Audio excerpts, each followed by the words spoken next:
Good evening. I'm Phil Rogofsky, founder and executive director of the Maryland STEM Festival. Tonight we bring you our STEM of Many Colors conversation. This is an event we've been having for quite a while because unfortunately many of the minority communities are not appropriately or adequately represented in the STEM fields. And we feel it's critical that they are. And this is one of our efforts to try to increase the activity and the involvement of the STEM community from the STEM world from the minority communities. Before we get into the program, I want to briefly thank our two sponsors.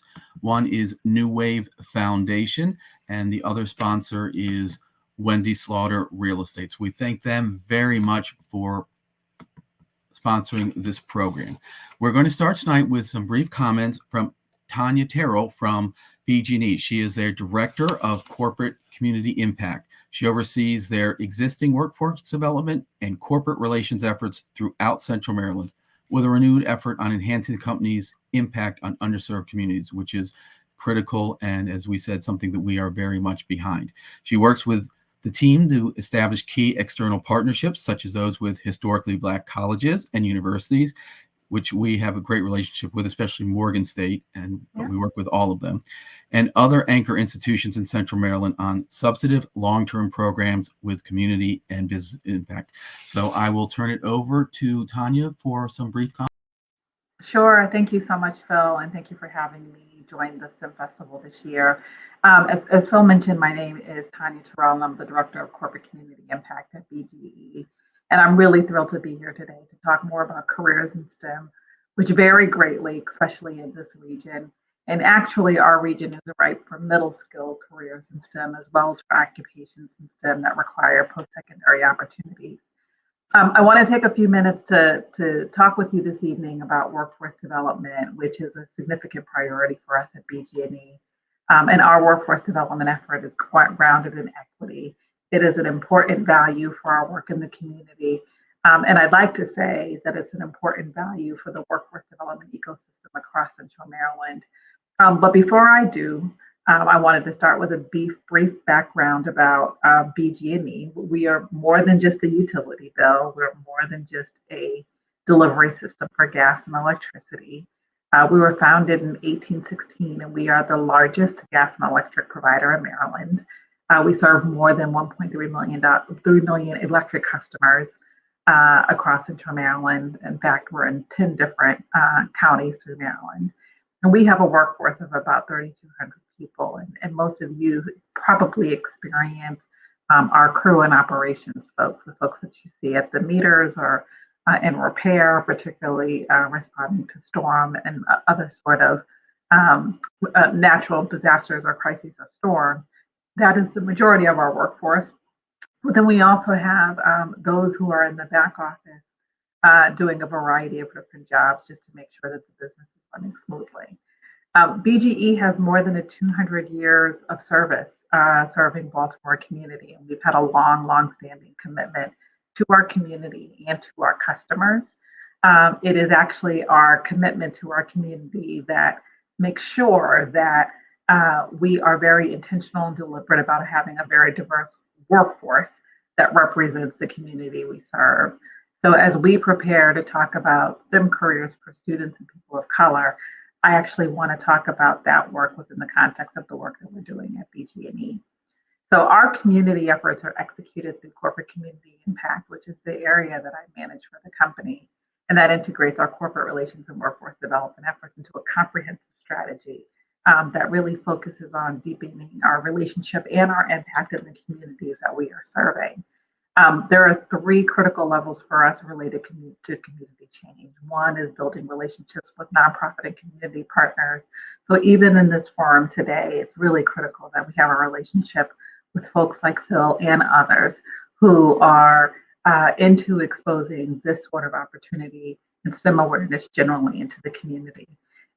We're into data analytics, particularly community analytics, because we want to make sure that the work that we're doing is impactful. And again, and finally, equity is really critical to our work. And the point about equity really dovetails nicely into this conversation, because today we're talking about people of color who really have been marginalized from opportunities and careers in STEM. It is important for us as a company that students of color see themselves as having a future in a STEM career, no matter what that may look like. Our preference is for folks to consider energy, but there's a plethora of STEM career and opportunities that you should begin to explore now. And all of us who may be in this room, the panelists, if there are any parents in this space or others who are part of a STEM sector, we should have a goal to ensure that we're advancing economic mobility and self-sufficiency among a base of students of color who are interested in pursuing a STEM career. When our company thinks about building a future workforce at BGE, we consider some key priority audiences. One, it's middle school students. Research shows that eighth grade is the inflection point at which otherwise would be STEM majors may fall off because they just don't perceive themselves as being kind of like STEM people. They haven't developed a STEM identity. And research also shows in middle school that identity is significantly tied to predictors of whether or not you'll pursue a STEM major in college if you decide to go that track, or if you decide to pursue some sort of post-secondary career opportunity. That all begins to be cultivated in middle school. And so we're very focused on STEM education and awareness with that age group, and committed to doing what we can to help influence students who want to build a STEM identity and cultivate that. The other thing that we know that's really important, and this is specific to students of color, is the way that STEM identities are kind of like sparked or inspired is when those students see uh, people in careers, in STEM careers, who look like them. We know that that is a major motivator and a major reason why some students pursue the careers that they do in STEM. It is because they saw someone who looked like them, and they thought to themselves or decided for themselves, if that person could do that job, then I can do that job too. Another key stakeholder for us, particularly in this STEM work, are high school students, as you might imagine. And we work with high schoolers in a variety of forms. Just this past summer, we hosted 66 high school interns, 90% representing diverse communities. Again, that's been a priority for us, both that demographic of student and high school students who are on a vocational or college track, because we have opportunities for both. You can be an engineer or you can work on a utility crew. Um, we, we don't see ourselves as necessarily isolating in one way or the other. And when we think about where we are in Baltimore, we really do need to have the two-tier approach to career exploration for our students who may decide that college isn't for them, or if they think that college is for them, then we want to make sure that we're connecting them with some of our higher education partners, and Morgan is one. So glad that the STEM Festival works closely with HBCUs and others who are also cultivating careers in STEM for students of color. So, I think I just wanted to emphasize here that there is a lot of community support, and it's institutional, corporate, structured support for students who are really interested in STEM careers, particularly students from diverse, underrepresented communities. Um, think about what you want to do in that space, and then I link with Phil, any of the panelists, myself, to talk more about what those opportunities may be for you.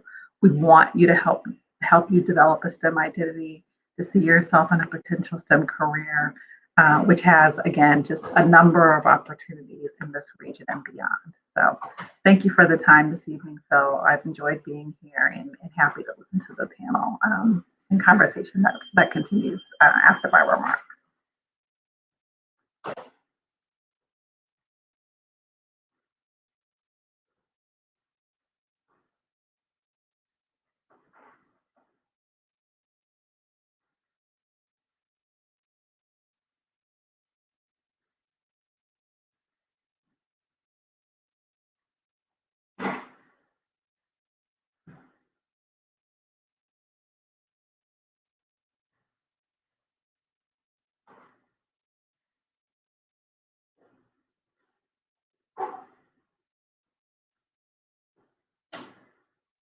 Sorry, I just realized that I made a great little speech and nobody heard it because I forgot to put myself back in. I wanted to thank you for your comments, Tanya, and I also wanted to mention that the festival has a initiative which we call Blue Collar STEM, which ties into your middle skills concept, and we do a conference every year about these type of jobs that don't follow the traditional 4-year path but involve important STEM skills and expertise, and PG&E has been a sponsor of that event in the past.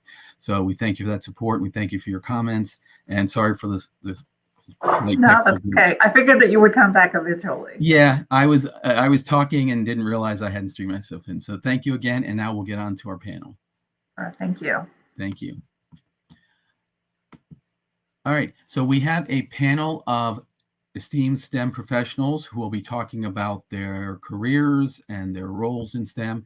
And our first question is, we want each person on the panel to introduce themselves, provide us your name, your day job, and what organization you work for. And I will start with Captain Pusey.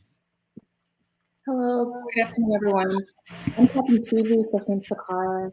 I'm currently in the Army. I'm a cyber officer. Some of the things that I provide on a day-to-day basis that's STEM related is I'm cyber.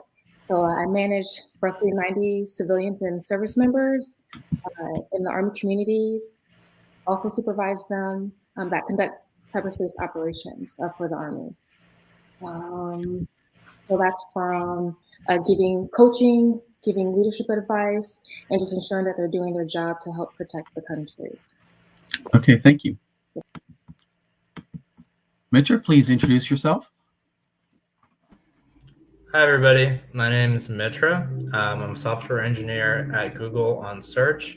I basically work on launching new features on Search and improving search quality. Thank you.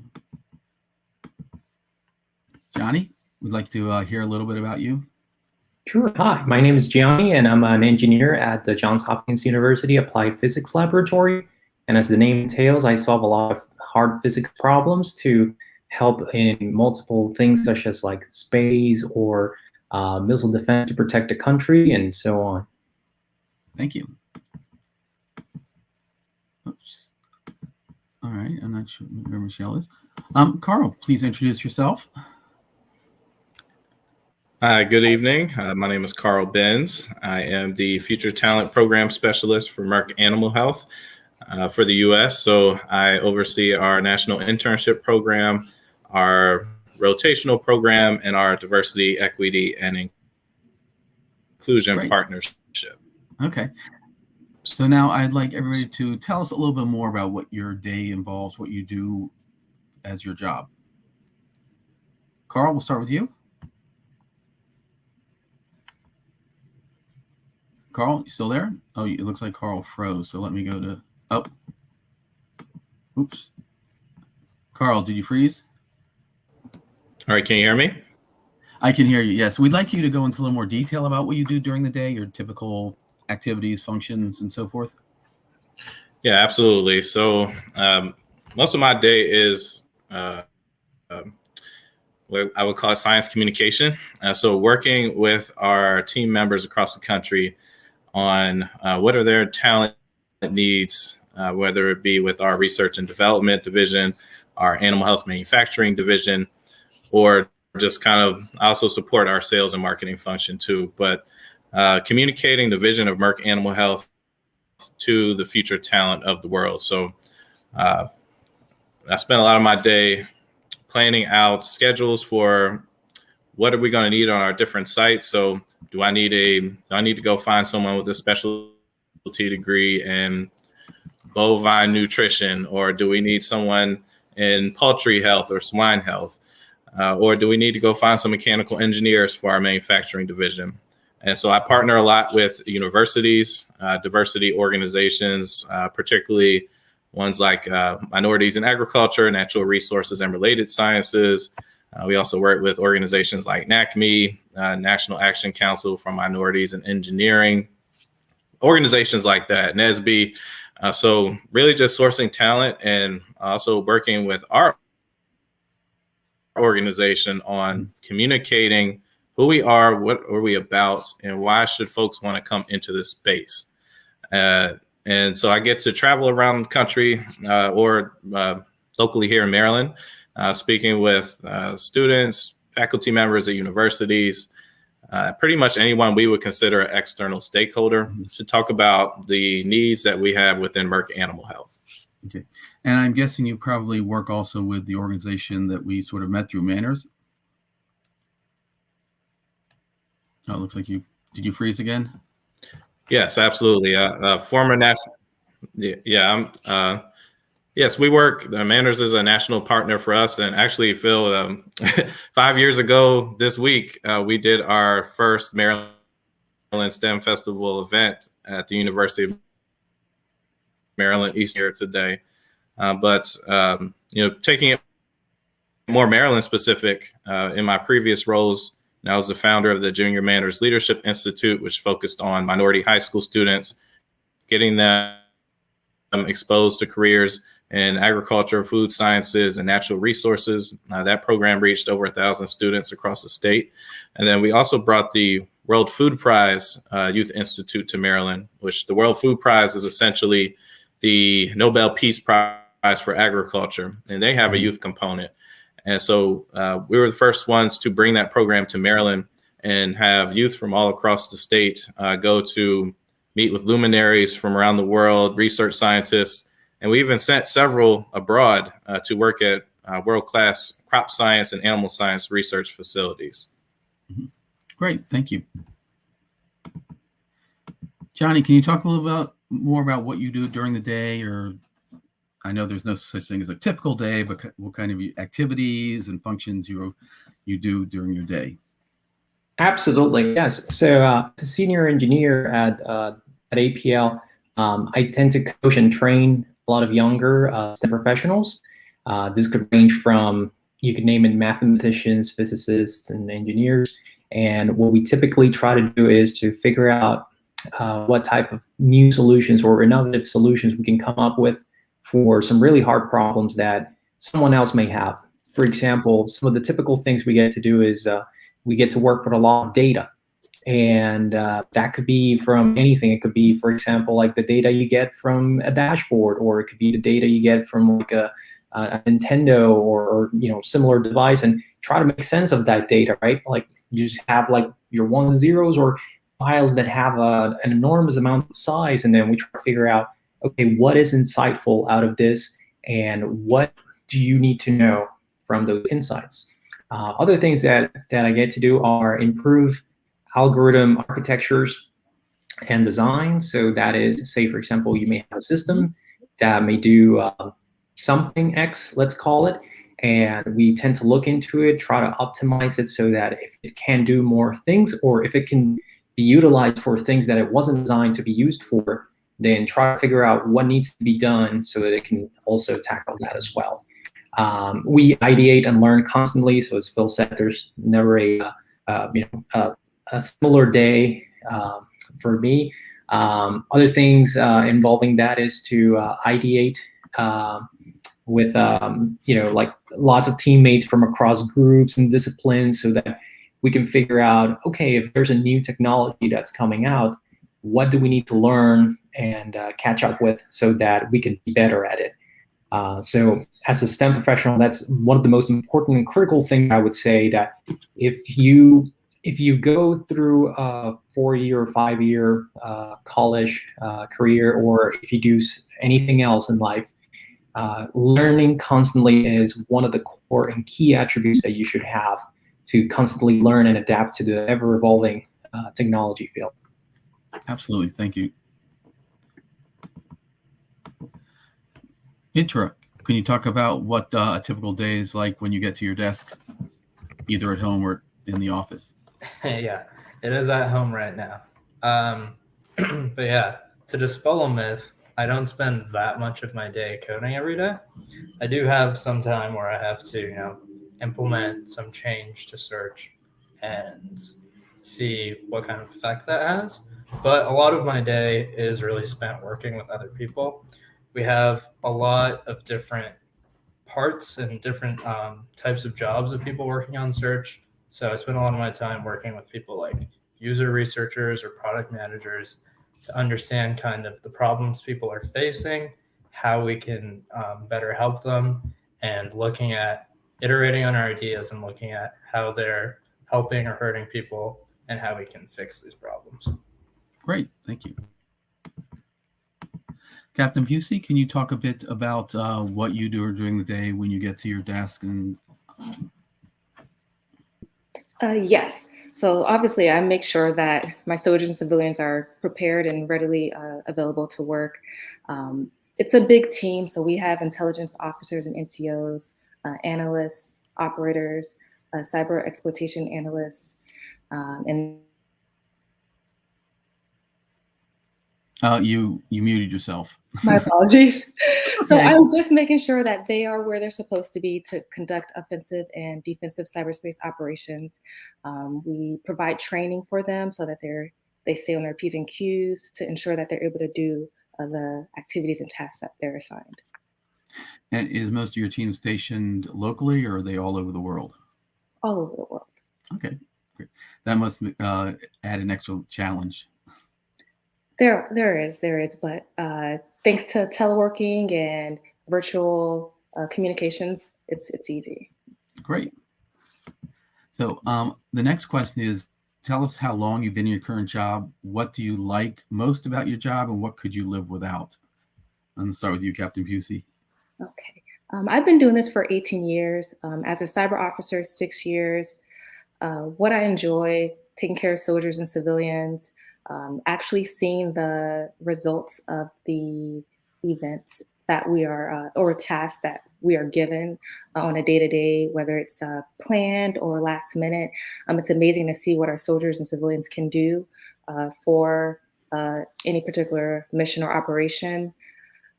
Some of the things that I don't like, long hours. Unfortunately, I signed up for this, so we're a 24/7 soldier every day, weekend, and have to be ready at any moment. But other than that, I enjoy it. Great.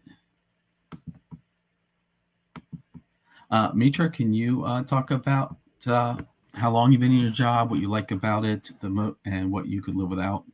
Yeah, definitely.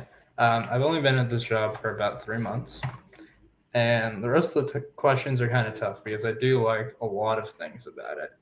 If I had to pick just a couple, I would say being able to learn pretty much something new every day is a great part of it, because there are just so many different technologies and people that we're working with that in every meeting I feel like I get a new perspective, or I read about some new tool that we're going to be using and I learn how to use it, which is very, very fun and fulfilling for me.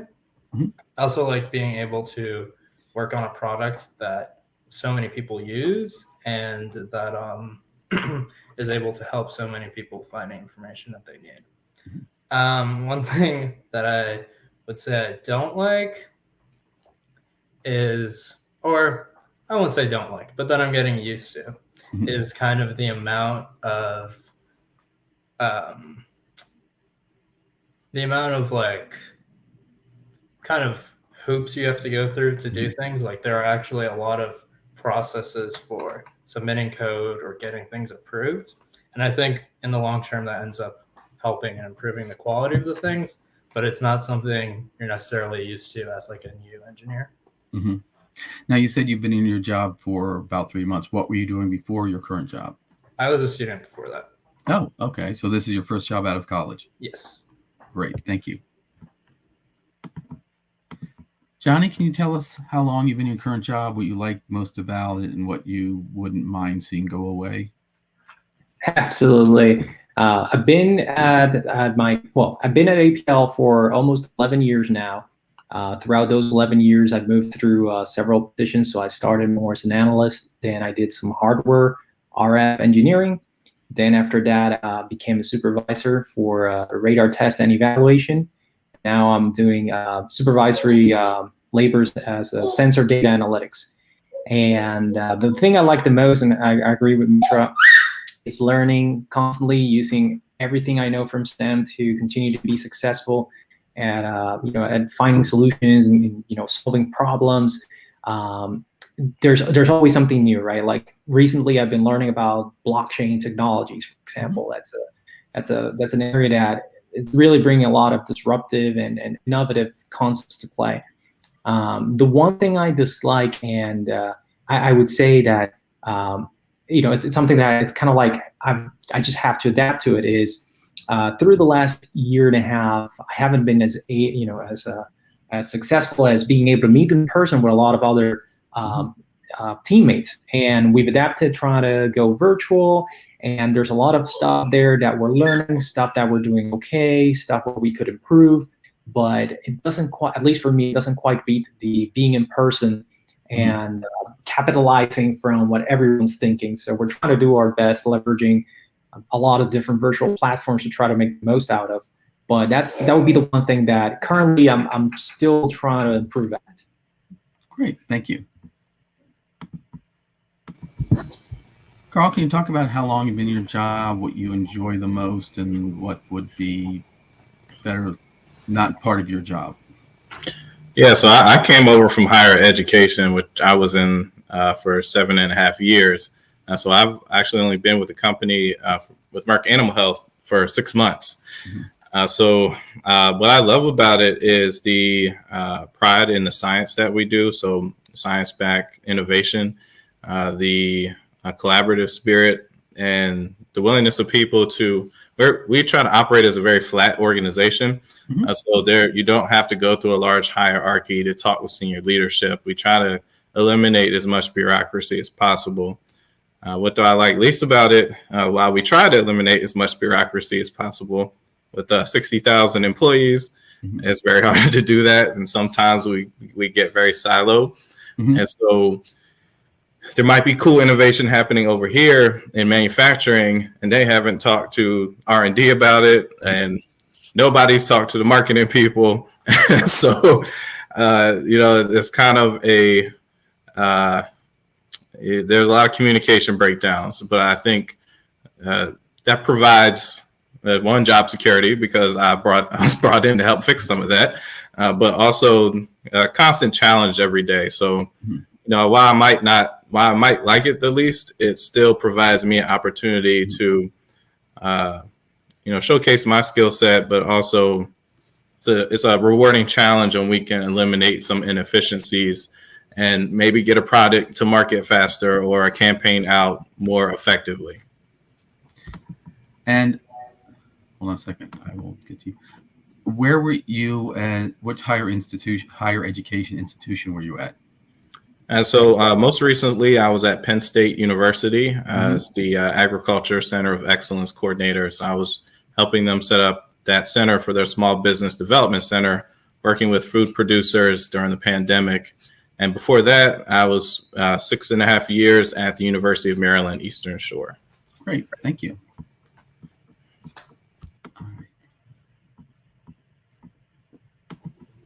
Hello, Dr. Izuju. Did I get that right? Very close. Izaju. Thank you for joining us. So we're going to go back and ask you a couple questions you've already asked. First, could you tell us your name, your day job, and what organization you work for? My name is Mina Izaju. I'm the President and Chief Science Officer of Integrated Pharma Services. It's a biotechnology company in Rockville, Maryland. And talk a little bit more about what you do during the day, what your activities involve. We are a contract research organization mostly. We also have a research program of our own, and that is discovering new antimicrobials. So on a daily basis, just jumping from one assignment to the other is pretty fast paced and different research projects. Okay. And how long have you been in your current position? What do you like most about your job, and what could you live without? Right. Well, I think it's close to 4 years now, but I have been in the same line of business for over 20 years. Your first question was, what do I like about it? Yes. Okay. What I like about it is, and this has always been throughout my scientific career, I want to be able to take on challenging projects. So I have helped a number of companies with advancing their products, and I love that challenge. And what I can do without, I'm trying to think. I don't know. I absolutely love it. I think I can do, well, always making more money is better, right? But that is too much to ask for a startup company. Yes. But I absolutely love it. And the other Great. thing that I love about my job, I get the opportunity to have interns from local colleges. Mhm. And the interaction with them, they have a different point of view. And I often find out that we learn more from our interns than they learn from us. Great. Thank you. Hi, Andrew. How are you this evening? Hey, Phil. How you doing, sir? Great. So I'll go over the questions, and then we'll get back into our round robin. So introduce yourself. Tell us your name, your day job, and what organization you work for. Absolutely. So my name is Andrew Sherman. I'm the owner and founder of American Bully Manufacturing. So we are a company based in Howard County, Maryland. We do product development and contract manufacturing. And quickly sum up is if you ever see Shark Tank, someone has a physical idea they're pitching to the sharks. My company helps those individuals create prototypes, develop and engineer blueprints, and scale to manufacturing and production for this product. So do a lot of interesting things over the years. So go into a little more detail about what you do during the day. Yeah, absolutely. So a lot of it's just mainly operations. So being an owner, it's just a lot of management, ensuring that all of our engineers have the correct direction for designing and blueprinting new ideas that our clients bring to us. And of course, a lot of community engagement, reaching out to the community, students, people who are learning about manufacturing. It's a very difficult industry, so it's hard to really know the gist. So we like to just kind of make it simple and easy for people. Great. How long have you been in your current job? What do you like most about it, and what could you live without in your job? Definitely. So we started back in 2017. So it's about 5 years for us here. I'd say the best thing about it is we get to bring our dogs to the office, so it's always a stress relief there. But no, seriously, the amount of innovation we get to work with a lot of our clients are great. And honestly, Phil, I wouldn't change a thing. It's amazing. I get to set my own pace and do stuff that I love. And your company's name includes your love and your fellow owners' loves of dogs. Correct. Yes. Yeah. American Bully Manufacturing. Great. Thank you. Yep. Captain Pucci, can you tell us, let me change it, if you felt you've encountered any additional challenges in your field being a member of a minority community? Yes, I have.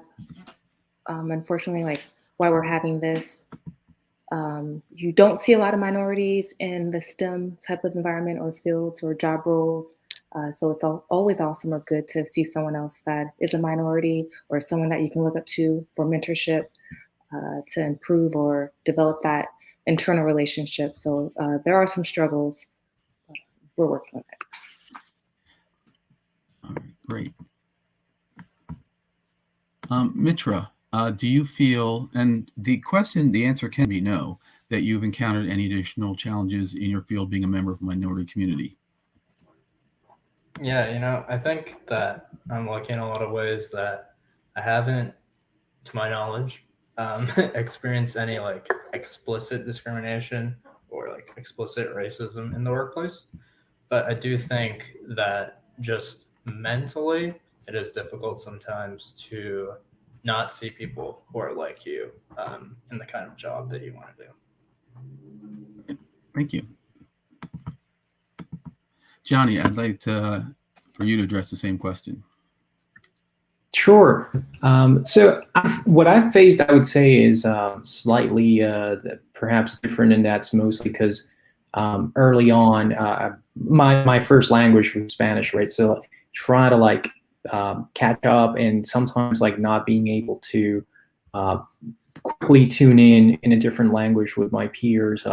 Sometimes I myself thought that like, well, maybe they're not going to take me as seriously if I can't like, get up to speed, talking with them, trying to explain to them what I'm trying to communicate. But after a while, it kind of like just takes some practice.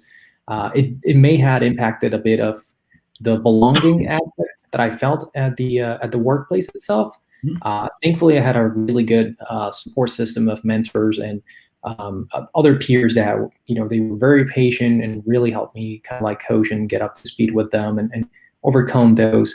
And the other thing that I would add to that is that although for me it has just been that, I've definitely had friends and peers that have gone through several other different experiences, and for them, and in some occasions, they've been excluded from certain activities, and that's really not cool, right? So when you see someone else from a different community going through a particular challenge, that could be either being excluded from something that they should be included, or say in an event where like they're being looked down upon, to jumping in right away and being an active ally is really key. So helping to lift those that come behind you and making sure that everyone else from all the different underrepresented groups get a fair chance, and also an equitable and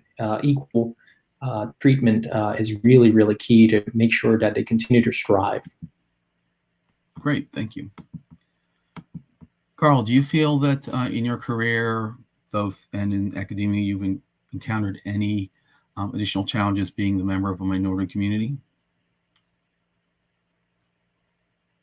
You're on mute. Yeah, I think I want to pull it back a little bit and talk a little more broadly, because I think when we think of additional challenges, we think of things that might physically present themselves to be demonstrative. Oh, you can't do this. You can't be in this room. But I think it's more kind of the subtle slashing of funding for programs that would expose underrepresented minorities or groups to fields that have talent needs. So it's almost like in my space, you particularly have to deal with the negative historical constructs of the agriculture and food system. So starting there just from land ownership, but then even moving into kind of the industry, there are constant microaggressions, and it's often not overt, but I'll be very frank and honest that there was an event I was at last week where certain people were on stage putting up a neo-Nazi symbol on stage as they accepted awards. So I think the reality of additional challenges is more of feeling included and welcome in a space. So it might not necessarily be, oh, here, we're going to put this in front of you as a barrier. But, I think,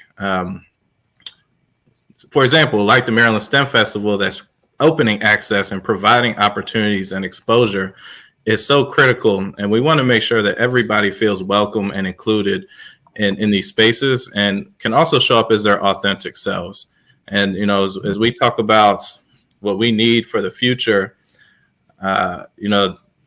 we got to have people who can come in, be their authentic selves, and bring their innovation and talent to the table without feeling like they have to put on a front or a uniform to be a part of a community. And that's something that we take very seriously within our company. And, I also see a lot of industry moving in that direction too.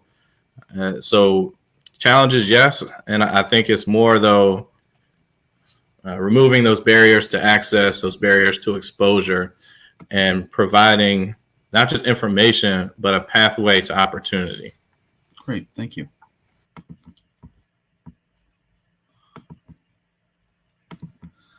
Dr. Isuzu, could you please address this question if you feel you've encountered any additional challenges being a member of a minority community?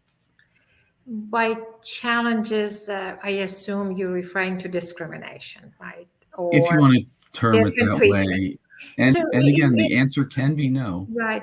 So it's a very important question. And, people ask me this a lot because I dress differently. I have an accent. I'm an immigrant. And I want to say no, but my colleagues have always told me, you have been discriminated against, but you haven't seen it. Mhm. Maybe it's just, maybe I'm tolerant and I look at it more as a competition.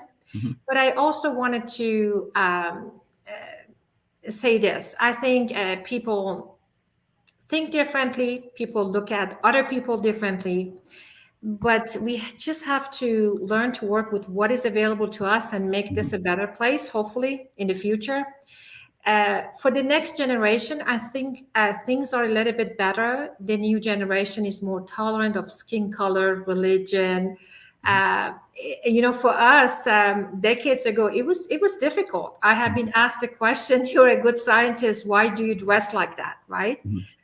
But we just have to make the best of it and be tolerant, and hopefully through education, this world can be a better place for everyone, regardless of their color, religion, and different way of thinking.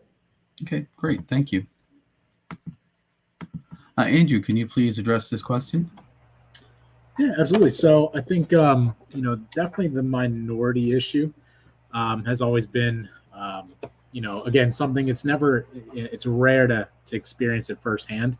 I think someone in my position, age along with the minority issue is something that I've always struggled with. And it's just it's for me personally, it's added a little extra kick in my own behind to kind of prove otherwise. Just because the way maybe I look or how I was raised might have caused people to have certain views on me, but I kind of use it as fuel to say, okay, well, just because I might be different, but I can still think the same. I can still solve the same issues, and I can even still help and give a helping hand as much as the next person. So again, kind of use that as a drive to be better and push myself to be better.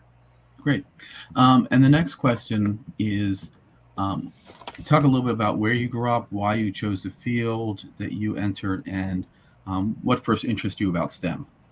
Definitely. So, well, first and foremost, I've been a member or a resident of Howard County almost all my life, and kind of always known I've had a kind of a love to tinker and take things apart. So from an early age, I was playing with Legos and Kinects, and then slowly, to bicycles and then to automobiles, and that's something that's always been a passion of mine. And my parents always knew, hey, you're going to be an engineer. You're gonna love that passion, and before you know it, kind of took that field, both that career in STEM, became an engineer, and through my employment, and then most recently my startup as an entrepreneur, took that to that level of, hey, everything kind of clicked. It said all that the things you can kind of see in 3D space, understand how things work, can really turn into a lifelong career and passion. Great. Dr. Zuzu, could you talk a little bit about, did I get it right this time? Did I get any closer? Yes, that's fine. Okay. So talk a little bit about where you grew up, why you chose your field, what first interested you about STEM. I was born in Iran in a small southern town called Abadan. And I came to US when I was a teenager. So I finished my high school here in US. What I wanted to do from the beginning, I always wanted to treat and be a physician. And from young age, always pretending to be a doctor. And I clearly, my mother always reminded me, the first toy that I remember, I asked my mother to buy me a doctor's kit. And when I took my first microbiology class, I fell in love with microbiology. And that's why I continued with my education in microbiology. Great, thank you. Carl, can you tell us a bit about where you grew up, why you, how you entered your field, and what first interested you about STEM? Yeah, so I grew up predominantly on the eastern shore of Maryland and Wycomico County. I think I would say, I didn't choose STEM. STEM kind of chose me. And I certainly loved science as a kid. And I guess I just never really had anybody to model myself after for a career pathway. So I was really into sports in high school. So that's where my mindset was kind of at. But I happened to bump into a woman my senior year in high school in the grocery store. And she said, hey, I run this research fellowship program. It's called the Lewis Stokes Alliance for Minority Participation. And the goal was to get more minorities all the way up to the PhD level. But she said, you know what? I have a full scholarship opportunity, but I only have a couple of slots left and they're all in agricultural science. So my mom kind of looked at me and said, well, I guess we know what you're going to college for. I started off in animal science, and, my first foray onto a research farm, we had our farm manager come up and said we were running some trials. We had to collect fecal samples. And I said, okay, that's a little gross, but, give me some gloves. I guess we'll make it happen. And I didn't quite understand what he meant until, so he said, oh, no, you have to go get them. And I didn't quite understand what he meant until he handed me a glove that went all the way up to my shoulder. and this guy proceeds to perform like a Mortal Kombat move on this cow. And I, that's the day I switched to ag business. So basically I took enough science classes to understand how things work. But I really started shifting more so into the business aspect of the science of our food and the science of production. So again, the STEM field kind of chose me, but I will say I've had an extremely rewarding career communicating science to the average person, if you will. So like, how do we take a breakthrough in soil microbiology and make somebody actually care about that who's not a microbiologist? Got it. So I find that challenge exciting and rewarding on a daily basis, even now that I'm in the animal health field. Great, thank you. Johnny, tell us a little bit about where you grew up and why you chose your field and how you first got interested in STEM. I grew up in the tropics in Puerto Rico, and I chose my field kind of like early on when I looked at all the wireless devices, such as like the wireless controllers, the wireless phones, and also magnets. Kind of playing with the magnets. You know how like you grab a magnet and all of a sudden it just snaps, and you try to take it apart, and it's strong of a force that you have to apply to it. And I was always fascinated by that. I needed to know why was that happening, and how is it that you grab a phone and all this information is going in and out. And the one thing based on those experiences that led me to pursue a field in STEM was also, well, we know about the numbers from like math, we know about all these theories and science and everything, but knowing how to explain a concept, like when somebody tells you, how does this work? And being able to say, this is why it works that way, and trying to take that concept and put some definition around it, as in like, I'm gonna define this idea with this mathematical equation or with these theories and all that stuff. That was always fascinating to me. Great, thank you.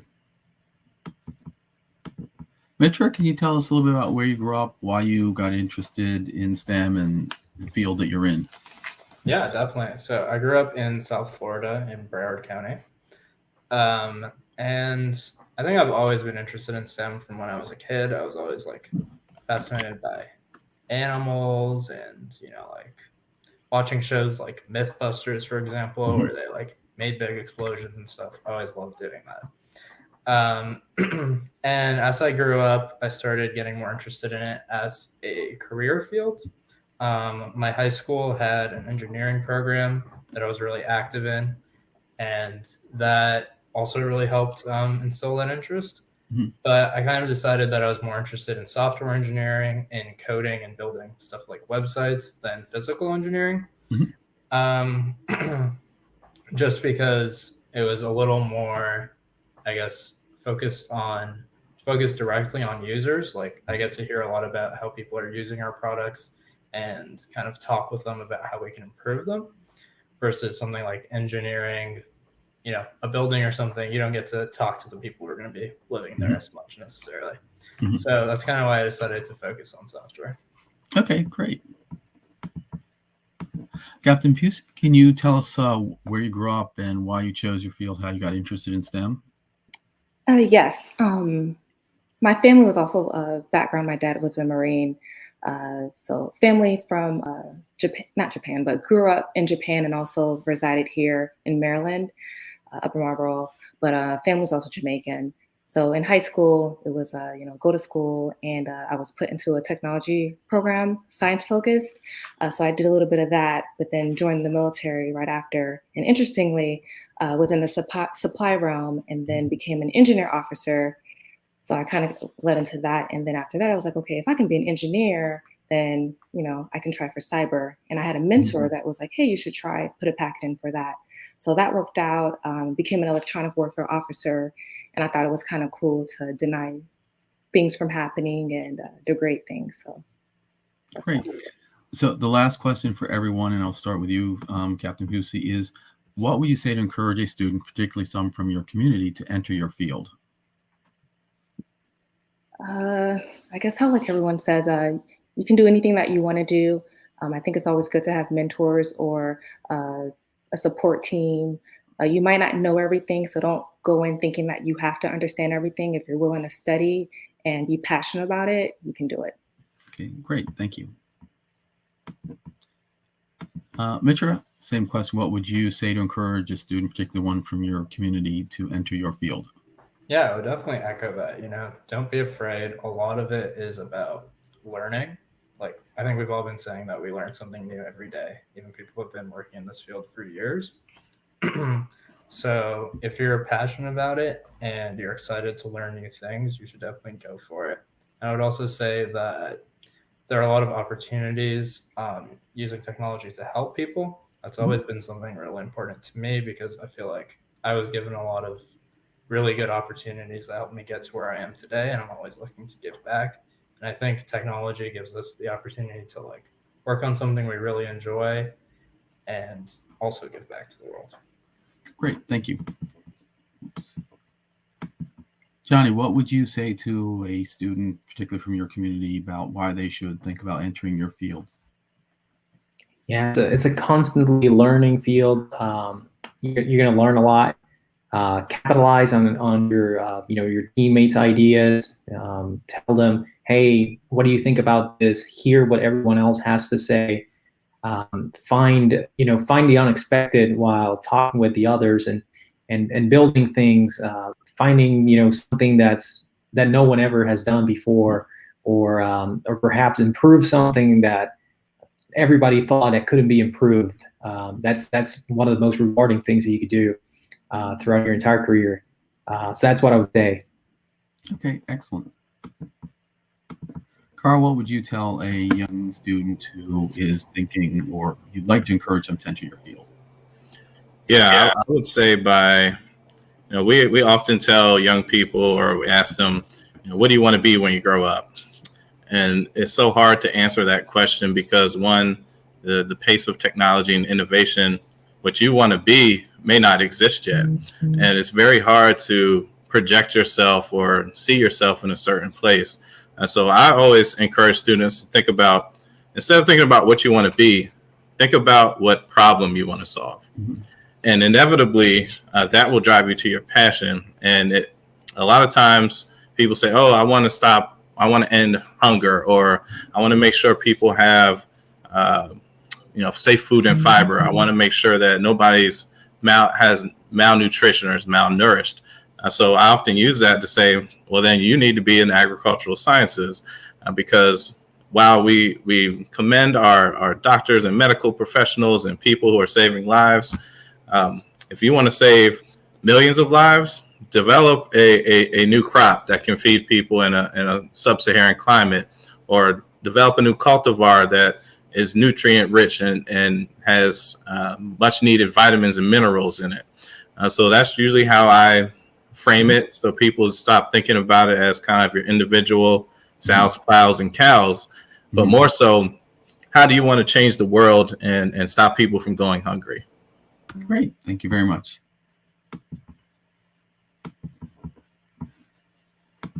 Dr. Zuju, what would you say to a young student to encourage them to follow a career path like yours?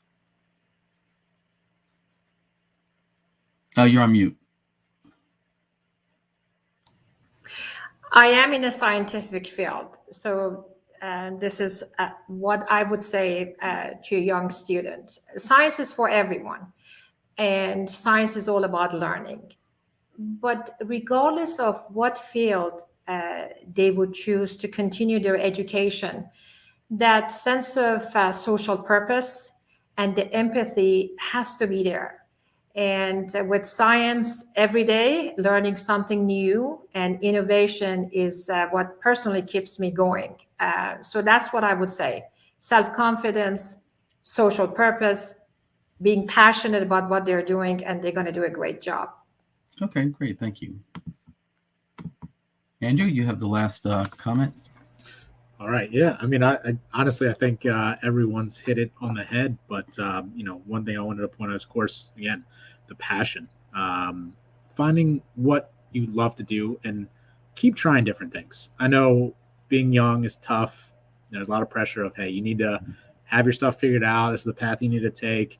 Here the expectations is set. But I think that puts a lot of pressure, especially on the younger generation.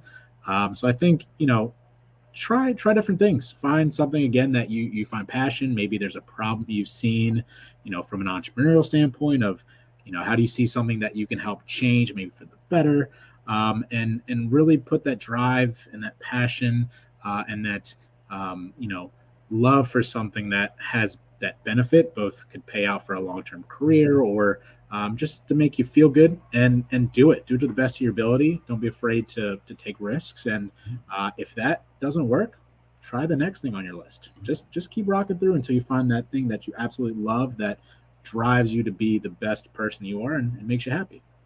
Great. Thank you. Well, I want to thank everybody for being here tonight.